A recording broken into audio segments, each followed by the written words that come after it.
Welcome to എജിസോൺ. ഇന്ന് നമ്മൾ discuss ചെയ്യാൻ പോകുന്നത് ഫ്രാക്ഷൻസ് എന്ന് പറഞ്ഞിട്ടുള്ള ചാപ്റ്ററാണ് ഭിന്നസംഖ്യകൾ. അപ്പോൾ എന്താണ് ഫ്രാക്ഷൻസ്, എന്താണ് ഭിന്നസംഖ്യകൾ എന്ന് നമുക്ക് നോക്കാം. ഒരു ഭിന്നസംഖ്യ നമ്മൾ എഴുതുന്നത് a/b അല്ലെങ്കിൽ p/q എന്നൊരു ഫോമിലാണ്. അതായത് a എന്ന് പറയുന്നത് ഇവിടെ ന്യൂമറേറ്റർ ആണ്, അംശം എന്നാണ് നമ്മൾ a-നെ പറയുന്നത്. b എന്ന് പറയുന്നത് ഡിനോമിനേറ്റർ ആണ്, അതായത് അതിന്റെ ഛേദം. ഓക്കെ, ഒരു അംശവും ഒരു ഛേദവുമായിട്ട് a/b എന്ന ഫോമിലാണ് നമ്മൾ ഒരു ഫ്രാക്ഷൻസ് എഴുതുന്നത്. ഇനി ഈ ഒരു ഫ്രാക്ഷൻസിനെ നമുക്ക് മൂന്നായിട്ട് ക്ലാസിഫൈ ചെയ്യാൻ പറ്റും. ഒന്നാമത്തത് പ്രോപ്പർ ഫ്രാക്ഷൻ, സാധാരണ ഭിന്നം. രണ്ടാമത്തത് ഇംപ്രോപ്പർ ഫ്രാക്ഷൻ, വിഷമ ഭിന്നം. മൂന്നാമത്തത് മിക്സ്ഡ് ഫ്രാക്ഷൻ, മിശ്ര ഭിന്നം. ഓക്കെ, ഇനി ഈ പ്രോപ്പർ ഫ്രാക്ഷൻസ് അല്ലെങ്കിൽ സാധാരണ ഭിന്നം എന്ന് പറയുന്നതിന് എക്സാമ്പിൾസ് നമുക്ക് എന്ത് നോക്കാം. എക്സാമ്പിൾ ആയിട്ട് 1/2, 3/4, 5/6. ഓക്കെ, ഇതൊക്കെ എന്തിന്റെ എക്സാമ്പിൾ ആണ്? ഒരു പ്രോപ്പർ ഫ്രാക്ഷൻ, സാധാരണ ഭിന്നത്തിന്റെ എക്സാമ്പിൾ ആണ്. എങ്ങനെ നമുക്കിതൊരു പ്രോപ്പർ ഫ്രാക്ഷൻ ആണോ സാധാരണ ഭിന്നമാണെന്ന് മനസ്സിലാക്കാൻ പറ്റും?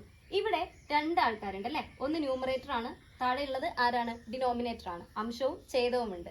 അപ്പൊ ഈ ഒരു പ്രോപ്പർ ഫ്രാക്ഷൻ സാധാരണ ഭിന്നത്തിൽ എപ്പോഴും ന്യൂമറേറ്റർ ചെറുതും ഡിനോമിനേറ്റർ വലുതുമായിരിക്കും. പ്രോപ്പർ ഫ്രാക്ഷൻ വിഷമ ഭിന്നത്തിലേക്ക് വരുമ്പോൾ ഇതിന്റെ നേരെ ഓപ്പോസിറ്റ് ആയിട്ടാണ് വരിക. അതായത് നമുക്ക് എങ്ങനെ എഴുതാം?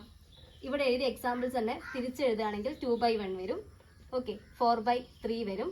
ഇവിടെ ആവുന്ന സമയത്ത് 6/5 വരും. ഓക്കെ, നന്നായിരിക്കും. ഇനി അടുത്തത് മിക്സ്ഡ് ഫ്രാക്ഷൻ ആണ്. മിക്സ്ഡ് ഫ്രാക്ഷനിൽ വരുന്നത് ഒരു പൂർണ്ണസംഖ്യ വരും. ഓക്കെ, ഒരു പൂർണ്ണസംഖ്യയും ഒരു ഭിന്നസംഖ്യയും വരും. ഓക്കെ, ആ ഭിന്നസംഖ്യ എന്ന് പറയുന്നത് എപ്പോഴും എന്തായിരിക്കും? പ്രോപ്പർ ഫ്രാക്ഷനിലായിരിക്കും ഉണ്ടായിരിക്കുക.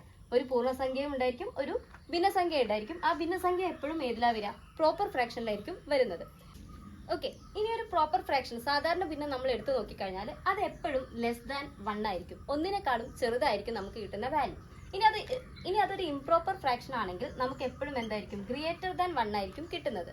ഓക്കെ, അത് മിക്സ്ഡ് ഫ്രാക്ഷൻ ആണെങ്കിൽ, മിശ്രഭിന്നമാണെങ്കിലും നമുക്ക് എന്തിനേക്കാൾ കൂടുതലായി കിട്ടുക? ഒന്നിനേക്കാൾ കൂടുതലായിരിക്കും ആ വാല്യൂ വരുന്നത്. ഇത്രയാണ് നമുക്ക് ഫ്രാക്ഷൻ എന്നുള്ളതിൽ ബേസിക് ആയിട്ട് മനസ്സിലാക്കാനുള്ളത്. ഓക്കെ, അപ്പൊ ഫ്രാക്ഷൻ എന്ന് പറയുന്നതിനെ നമ്മൾ മൂന്നായിട്ട് ക്ലാസിഫൈ ചെയ്യുന്നു. ഒന്ന് proper fraction, improper fraction and mixed fraction. സാധാരണ ഭിന്നം, വിഷമ ഭിന്നം, മിശ്ര ഭിന്നം. അതിന്റെ പ്രത്യേകതകൾ, അത് എങ്ങനെയാണ് നമുക്ക് മനസ്സിലാവുക എന്നുള്ള കാര്യങ്ങൾ നമ്മളിപ്പോൾ മനസ്സിലാക്കി. നമ്മളുടെ ഒന്നാമത്തെ ചോദ്യം, വിഷമ ഭിന്നത്തെ മിശ്ര ഭിന്നത്തിലേക്ക് ആക്കുക. ഓക്കെ, ഈ ഒരു ഓപ്ഷൻ കണ്ടു കഴിഞ്ഞാൽ നമുക്ക് മനസ്സിലാവും അതെന്താണ്? ഒരു വിഷമ ഭിന്നമാണ്. എങ്ങനെ നമ്മളത് മനസ്സിലാക്കിയിട്ടുള്ളത്? അതിന്റെ ന്യൂമറേറ്ററും ഡിനോമിനേറ്ററും എടുത്തിട്ടാണ് അല്ലെ. ഇവിടെ ന്യൂമറേറ്റർ ആണ് വരുന്നത്, ഡിനോമിനേറ്റർ ചെറുതാണ്. അതുകൊണ്ട് ഇത് എന്ത് ഭിന്നമാണ്? ഒരു വിഷമ ഭിന്നമാണ്. ഇനി ഈ വിഷമ ഭിന്നത്തെ നമ്മൾ ഒരു മിശ്ര ഭിന്നത്തിലേക്ക് മാറ്റുകയാണ് ചെയ്യേണ്ടത്. അതിന് നമ്മൾ എന്താണ് ചെയ്യേണ്ടത്? ഓക്കെ, ആദ്യം നമ്മൾ ചെയ്യേണ്ടത് ഈ 17/6 ഹരിക്കുകയാണ് ചെയ്യേണ്ടത് അല്ലെ. അപ്പൊ 17/6, 6 17 എത്ര തവണയാണ് പോകുന്നത്? 2 തവണ. 2×6 12. അപ്പൊ നമുക്ക് ശിഷ്ടം എത്രയാണ് കിട്ടുന്നത്? 5. ഓക്കെ, അപ്പൊ നമുക്ക് ഇവിടെ ശിഷ്ടം കിട്ടിയിരിക്കുന്നത് 5 ആണ്. അതേപോലെ കോഷ്യന്റിന്റെ അവിടെ നമുക്കുള്ളത് ഏതാണ്? 2 ആണ്. ഇനി നമ്മൾ ഇതിനെ മിശ്രഭിന്ന രൂപത്തിലേക്ക് ആക്കി മാറ്റുമ്പോൾ ഇവിടെ ഡിനോമിനേറ്റർ 6 ആണ് വന്നിട്ടുള്ളത്. അപ്പൊ നമുക്ക് ഏത് രൂപത്തിലേക്ക് ആക്കി കഴിഞ്ഞാലും, അതായത് മിശ്രഭിന്ന രൂപത്തിലേക്ക് ആക്കി കഴിഞ്ഞാലും ഡിനോമിനേറ്റർ വരുന്നത് ഏത് തന്നെയായിരിക്കും? 6 തന്നെയായിരിക്കും. അപ്പൊ നമ്മൾ 6 അവിടെ വെച്ചു കൊടുത്തു. അപ്പൊ നമ്മൾ ഒരാൾ പോയി, 6 പോയി. ഇനി നമുക്ക് വേണ്ടത് ഈ 2ഉം 5ഉം അത് എവിടെയാണ് വരേണ്ടത് എന്നതാണ് നോക്കേണ്ടത്. ഓക്കെ, അപ്പൊ നമുക്കൊരു പൂർണ്ണസംഖ്യ എന്നത് ഏതിൽ വരുന്നുണ്ട്? മിശ്രഭിന്നത്തില് വരുന്നുണ്ട്. ഇവിടെ പൂർണ്ണമായിട്ട് പോയത് ഏത് സംഖ്യയാണ്? 2 ആണ് അല്ലെ. 6 2 തവണ പൂർണ്ണമായിട്ട് പോയിട്ടുണ്ട്. അപ്പൊ നമ്മൾ അവിടെ എവിടെയാണ്? ഈ കോഷ്യന്റ് ആണ് നമ്മൾ എപ്പോഴും എന്തായിട്ട് എടുക്കേണ്ടത്? പൂർണ്ണസംഖ്യയായിട്ട് എടുക്കേണ്ടത്. അപ്പൊ നമ്മൾ 2 കൊടുത്തു. ഇനി നമുക്ക് മുകളിൽ വരേണ്ടത് ഏതാണ്? ഈ 2 ആളെ നമ്മളിപ്പോൾ എടുത്തു കഴിഞ്ഞു. ഇനി ബാക്കി വരുന്ന ആളാരാണ്? റിമൈൻഡർ ആണ്, നമ്മളെ ശിഷ്ടമാണ്. ശിഷ്ടത്തിനെ നമ്മൾ മുകളിൽ എഴുതുന്നു. അപ്പൊ നമ്മൾ ആൻസർ വരുന്നത് 2 5/6. ഇതാണ് ഏതിന്റെ ആൻസർ? 17/6 നമ്മൾ ഏത് രൂപത്തിലേക്ക് മാറ്റിയത്? മിശ്രഭിന്ന രൂപത്തിലേക്ക് മാറ്റിയിട്ടുള്ളത്. ഓക്കെ, ഇനി രണ്ടാമത്തെ ക്വസ്റ്റ്യൻ നോക്കിക്കഴിഞ്ഞാൽ 27/7 ആണ്. അത് നമ്മൾ ചെയ്യുമ്പോൾ 27/7, 7ന്റെ മൾട്ടിപ്ലിക്കേഷൻ നോക്കുന്ന സമയത്ത് നമുക്കറിയാം 3 7 21, 7 21 ആണ്. ശിഷ്ടം വരുന്നത് നമുക്ക് എത്രയാണ്? 6. ഓക്കെ, അപ്പൊ ഇവിടെ നമ്മൾ നോക്കുമ്പോൾ നമുക്ക് എന്താണ്? ഡിനോമിനേറ്റർ ഏത് തന്നെയായിട്ട് എഴുതാം? 7 ആയിട്ട് തന്നെ എഴുതാം. അപ്പൊ നമ്മൾ ഡിനോമിനേറ്റർ ചെയ്ത് ഇയാൾ എഴുതി കഴിഞ്ഞു. നമുക്ക് വേണ്ട ഏതാ? ബാക്കി 2 ആൾക്കാരെ കൊടുക്കണം. അപ്പൊ നമ്മൾ പൂർണ്ണസംഖ്യയുടെ രൂപത്തിൽ ഏതാ എഴുതേണ്ടത്? കോഷ്യന്റിനെയാണ് നമ്മൾ എന്തിൽ എഴുതേണ്ടത്? പൂർണ്ണസംഖ്യയുടെ അടുത്ത് എഴുതേണ്ടത്. അപ്പൊ 3 കൊടുത്തു. ഇനി ബാക്കി വരുന്നത് റിമൈൻഡർ നമ്മൾ എവിടെ കൊടുക്കാണ്? മുകളിൽ കൊടുക്കാണ്. അപ്പൊ 3 6/7 ആണ് നമ്മളുടെ 27/7 എന്ന വിഷമ ഭിന്നസംഖ്യയുടെ ഏത്? മിശ്രഭിന്ന രൂപം. രണ്ടാമത്തെ ക്വസ്റ്റ്യൻ, മിശ്രഭിന്നത്തെ വിഷമ ഭിന്നത്തിലേക്ക് ആക്കുക എന്നതാണ്. ഇവിടെ രണ്ട് ഓപ്ഷൻസ് നമുക്ക് തന്നിട്ടുണ്ട്, 4 5/6 അതേപോലെ 9 1/3. ഇങ്ങനെ രണ്ട് ഓപ്ഷൻസ് നമുക്ക് തന്നിട്ടുണ്ട്. ഇത് നമുക്കൊന്ന് ചെയ്തു നോക്കാം. ഇതിനെ എന്താണെന്ന് നമുക്ക് മനസ്സിലായി, മിശ്ര ഭിന്നമാണെന്ന് മനസ്സിലായി. കാരണം എന്താ, ഒരു പൂർണ്ണസംഖ്യയുമുണ്ട്, അതേപോലെ ഒരു പ്രോപ്പർ ഫ്രാക്ഷനുമാണ് നമുക്ക് ഇവിടെ തന്നിട്ടുള്ളത് 5/6. ഓക്കെ, അതായത് ന്യൂമറേറ്റർ ചെറുതും ഡിനോമിനേറ്റർ എന്താണ് അവിടെ വലുതുമാണ് വരുന്നത്. ഇതിനെ നമുക്ക് എന്തിലേക്ക് മാറ്റി എഴുതണം, വിഷമസംഖ്യ അതായത് വിഷമ ഭിന്നത്തിലേക്കാക്കി മാറ്റി എഴുതണം. ഈ 4 5/6 എന്ന ഈ ഒരു മിശ്ര ഭിന്നത്തെ നമുക്ക് വിഷമ ഭിന്നത്തിലേക്കാക്കി മാറ്റാൻ വേണ്ടിയിട്ട് നമ്മൾ ചെയ്യേണ്ടത് ഈ 4 × 6 ചെയ്യുക, അതിന്റെ കൂടെ ഇവിടെയുള്ള ന്യൂമറേറ്ററിനെ കൂട്ടിക്കൊടുക്കാം. ഓക്കെ, അതായത് 4 × 6 പ്ലസ് 5.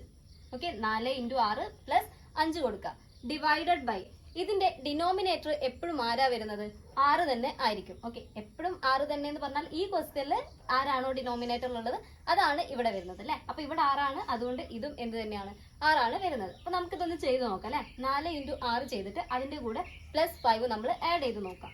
ഓക്കെ, അപ്പൊ 4 × 6 എന്ന് പറയുമ്പോൾ നമുക്ക് കിട്ടുന്ന എത്രയാണ്, 24 ആണ് അല്ലെ. 24 + 5 ഡിവൈഡഡ് ബൈ 6. അപ്പൊ നമ്മുടെ ആൻസർ എന്ന് പറയുന്നത് 24നോട് 5 കൂട്ടിക്കഴിഞ്ഞാൽ നമുക്ക് 29 കിട്ടും. 29/6 എന്നതാണ് നമ്മൾ അതിന്റെ ആൻസർ ആയിട്ട് വരുന്നത്. ഓക്കെ, ഇനി ബി ക്വസ്റ്റ്യൻ നോക്കാം. ബി ക്വസ്റ്റ്യൻ എന്താണ്, 9 1/3.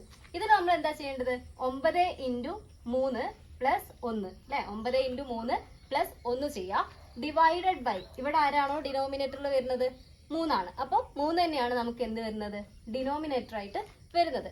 ഓക്കെ, അപ്പൊ 9 × 3 എന്ന് പറയുമ്പോൾ നമുക്ക് എത്ര കിട്ടുക, 27 അല്ലെ. 27 + 1/3.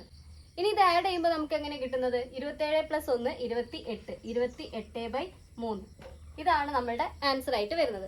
ഓക്കെ, അതായത് ഒരു മിശ്ര ഭിന്നത്തിനെ വിഷമ ഭിന്നത്തിലേക്ക് ആക്കണം എന്നുണ്ടെങ്കിൽ നമ്മൾ എന്ത് ചെയ്യണം, ഈ പൂർണ്ണസംഖ്യനെ എന്തുകൊണ്ട് മൾട്ടിപ്ലൈ ചെയ്യാം, അതിന്റെ ഡിനോമിനേറ്ററുമായിട്ട് മൾട്ടിപ്ലൈ ചെയ്തിട്ട് ആറ് തമ്മിൽ കൂട്ടുക, ന്യൂമറേറ്റർ അതിന്റെ കൂടെ കൂട്ടുക, എന്നിട്ട് ഡിവൈഡഡ് ബൈ ഇവിടെ ആരാണോ ഉള്ളത് അവരെ കൊണ്ട് തന്നെ ഡിവൈഡ് ചെയ്യുക. ക്ലിയർ ആണോ? നമ്മൾ മൂന്നാമത്തെ ക്വസ്റ്റ്യൻ വന്നിട്ടുള്ളത് താഴെ തന്നിരിക്കുന്ന ഭിന്നസംഖ്യകളുടെ വ്യുൽക്രമം കണ്ടെത്തുക അല്ലെ. എന്താണ് ഈ വ്യുൽക്രമം എന്ന് പറഞ്ഞിട്ടുണ്ടെങ്കിൽ, നമുക്കൊരു ഭിന്നസംഖ്യ തന്നിട്ടുണ്ടെങ്കിൽ അതിനെ തലതിരിച്ചെഴുതുന്നതാണ് എന്ത്, അതിന്റെ വ്യുൽക്രമം എന്ന് പറയുന്നത്.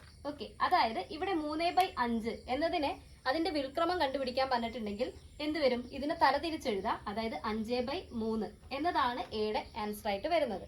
ഓക്കെ, ഇനി ബി ആണെങ്കിൽ അപ്പൊ എന്താ വരിക, 6/8. ഇതിന്റെ വ്യുൽക്രമം കണ്ടുപിടിക്കാൻ പറഞ്ഞിട്ടുണ്ടെങ്കിൽ ഇതിനെ നമ്മൾ എന്ത് ചെയ്യുക, ഇൻവേർട്ട് ചെയ്യുക അല്ലെ, തലതിരിച്ചെഴുതുക, അതായത് 8/6. ഇനി ഭിന്നസംഖ്യകളുടെ അഡീഷൻ ആയിട്ട് നമുക്ക് അടുത്ത ക്ലാസ്സിൽ കാണാം.